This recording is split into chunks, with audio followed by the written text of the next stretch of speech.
What are you planning to do with all your newfound cash? Yeah, well, this new funding, we plan to use it to expand our new markets. We just set up our operations last year in the US, in Europe, and Australia. So now it's really the time to scale up our operations there. But at the same time, we remain very committed to our markets in Asia, and especially Japan, as you mentioned. We see a lot of great potential there ahead of the Tokyo Olympics in 2020, where the Japan National Tourism Organization is expecting over 40 million visitors arriving. So we would like to definitely be able to provide our services to those customers when arriving into Japan. Eric, we have it on good authority that an IPO might be on the horizon. Do you have plans? No, well, right now the company is quite well funded. We just did our Series D, 200 million last year, and then we just follow on with a 225 million. So we're quite funded. I would say that right now the focus is on the business and growing our geographical expansion. Eric, looking at how much you guys have raised, $520 million, in no short order, that's $500 million there. Folks are wondering what's happening with revenue and profits. What numbers can you tell us? Yeah, well, we made a disclosure last year that we were aiming for about $1 billion US dollars of revenue bookings, and which we've made that. And with that, this year we continue to go for a triple digits growth. In terms of profitability, right now we are focused on really expansion and reinvesting the profit, in fact, into technology as well as the team.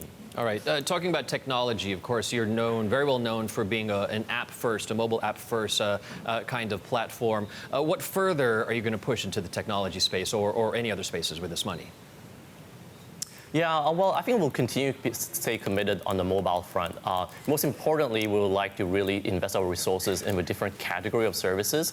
If you look at our industry, it isn't really one category. We call it multi-verticals, from attractions to booking tours, to booking local transfers, to railways, to even Wi-Fi connectivity. So we'd like to really personalize and customize the user experience, as well as the merchant platform, whereby they will be able to most seamlessly connect for each other. Eric, I understand you want to refrain from giving out specific numbers, but can you tell us when you expect to see profitability, and also, if not actual revenue, how much growth do you expect to see in revenue? Yeah, well, this year we continue to see triple digits growth in revenue and bookings.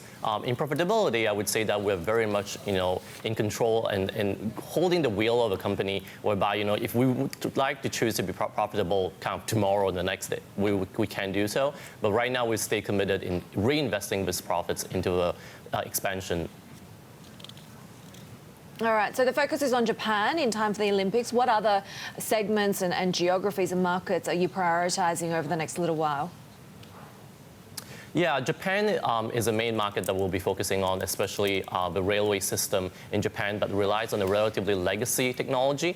And we'll like to work with them and bring on some of the experience that we've had, working with, like, say, the Hong Kong Airport Express and some of the railways in Southeast Asia as well, to digitize the services in Japan. But at the same time, we're definitely seeing the middle class in Asia having increasing purchasing power. And after we've been traveling within Asia, they're also aiming for long-haul destinations like Europe, the US, and Australia. So since last year, we put a team on the ground to digitize those services and to be able to cater better for the Asian travelers outbound. Eric, a lot of folks, at least in the West, in the United States, for example, look to Kayak as the main portal to go to. What do you think Klook is trying to differentiate itself with, and also what it might be able to learn from the behemoth that is Kayak? Yeah, absolutely. Well, I would say that I'm a strong believer that the pre-trip booking and the post-trip booking are very separate ecosystem. So the names of the likes that you've mentioned focus more on the pre-trip, while we focus on when the travel arrive into the destinations. And once arriving in the destination, access to desktop is a lot more inconvenient. And that's why Klook, from day one, we've been focused on the mobile-first strategy to allow consumers to really, discover what's the most fun things to do in the destination and be able to seamlessly make that booking and get the QR code and scan and access the attractions or access the railway system seamlessly on the ground.